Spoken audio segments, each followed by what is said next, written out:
Hello everyone and welcome back to another video. It's Brianna Ray from BriIY here to bring you a retry of a little something. I have tried oil pastels before.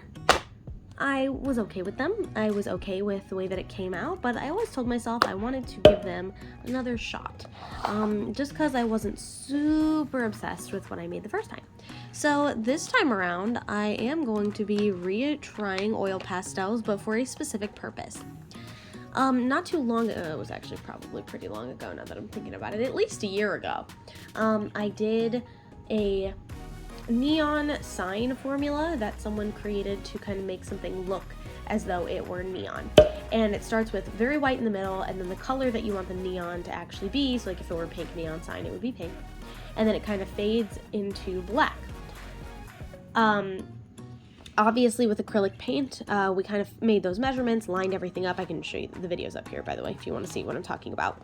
And it just kind of fades more organically with all of those different numbers. I was wondering if I could use oil pastels and a little bit of blending on a piece of black paper and create a similar effect. The last time I did this, I made a diamond shape. I think I'm gonna go with a little bit more complex of a diamond shape because I don't have to do all the measurements this time around. So I'm just going to, no, I'm not falling victim to this trap. I'm gonna go get a ruler. In the interest of full transparency, I just got a straight edge. I didn't even get a ruler. And I tried to even out the bottom edge and instead cut too much off, so now that's gonna be fun. But, oh well. So today, we're gonna need white. Everything in my gut is telling me to go for the pink for obvious reasons because it's my brand. But I've already done so much pink. And also I have so many different variations of pink already.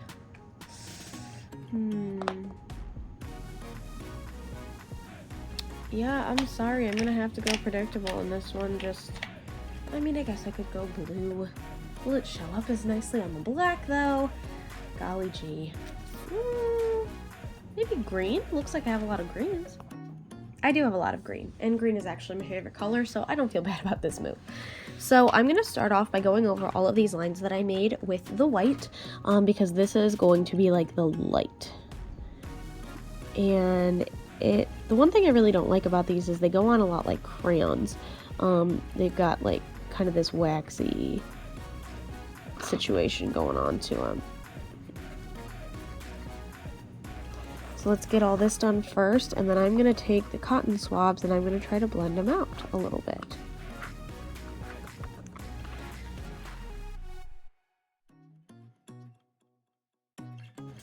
Alright, I will not be going over the white to blend it out. I'm going to leave it nice and bright because when I blend it out, it gets lighter and I need it to be super bright. And if I have to go back over this with some acrylic paint later to like maintain the effect, so be it. But definitely keeping all this white now. Like super bright. And I'm actually impressed. I didn't really think this layered all that well, but it does seem to be taking a second layer pretty nicely without moving too much around the bottom. Interesting. Let's get a little bit of the crusties off.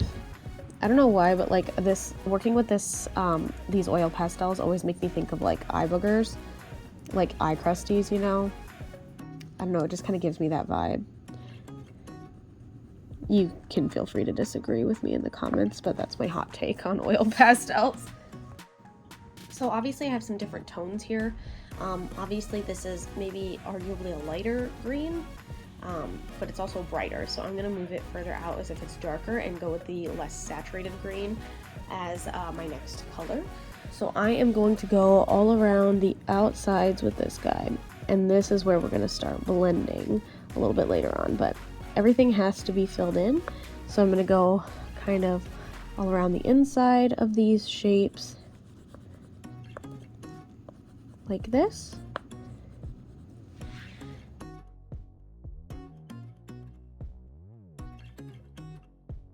And we're also going to go all the way around the outside edge.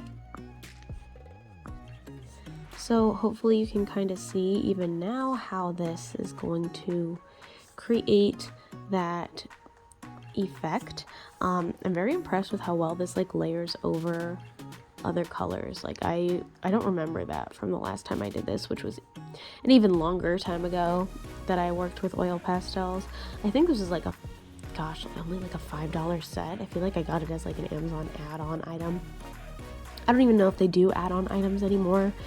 But it was like if you bought a certain amount of things, you could get this for like a ridiculously cheap price. And I think I like got some cat litter and, you know, like things like that.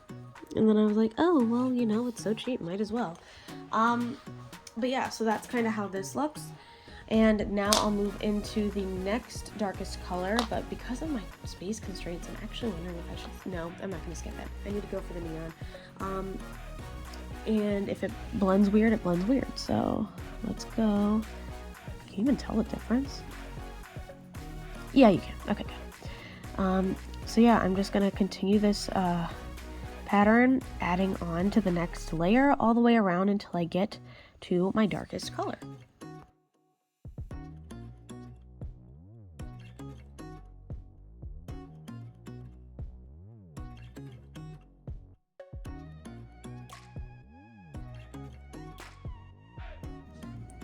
All right, it certainly does look like it's glowing. I'm gonna try to, I don't know, get some of the crusties off. Love. And now it's time for the fun part, which is the blending.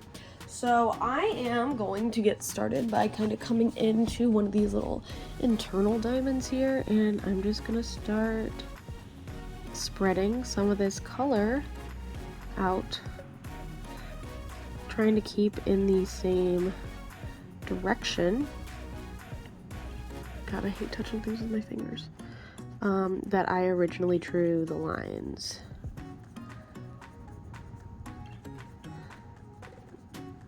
I feel like it's picking up so much of the, what is that?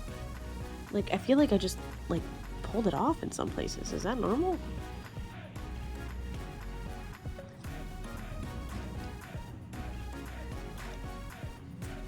I think I have to do it with my finger. Shucks. Ugh, okay, let's suck it up, Buttercup, and get this done.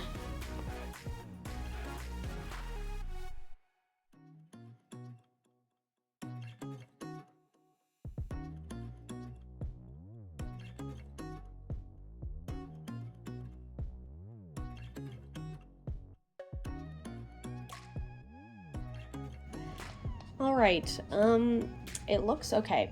I would definitely say things that I've learned about this, to do this technique best, I really do think that the blending has to be done with other oil pastels. There's something about blending it with my fingers or blending it with, you know, a Q-tip or really anything else that's not itself almost. It sort of doesn't even fill in. It just kind of creates more holes, which is super strange. I also noticed that while that is true, I think that's true mostly of blending on the inner corners to keep the detail and to make sure that the colors maintain kind of that that look. On the outside, however, it did kind of create this like nice fade effect. So I liked it on the outside lines, but not so much on the interior lines. I don't know if that actually helps anything.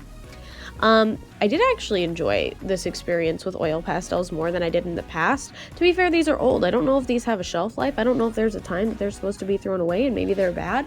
But I do like how much more detail I was able to get with these.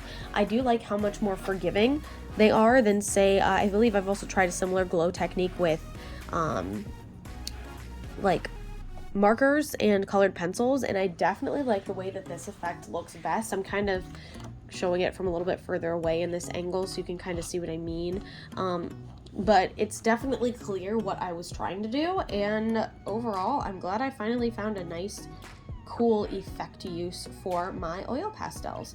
So yeah, definitely worth a try, especially if you need something that's gonna blend with itself pretty well. I was very surprisingly impressed with how well that blended with itself. So yeah, With all that said, I wanted to thank you so much for watching. If you like what you saw, feel free to like and subscribe. I do put out new videos every Sunday at noon Eastern Standard Time, and I would love for you to be here for the next one. Thanks again so much, and I hope to see you then. Bye!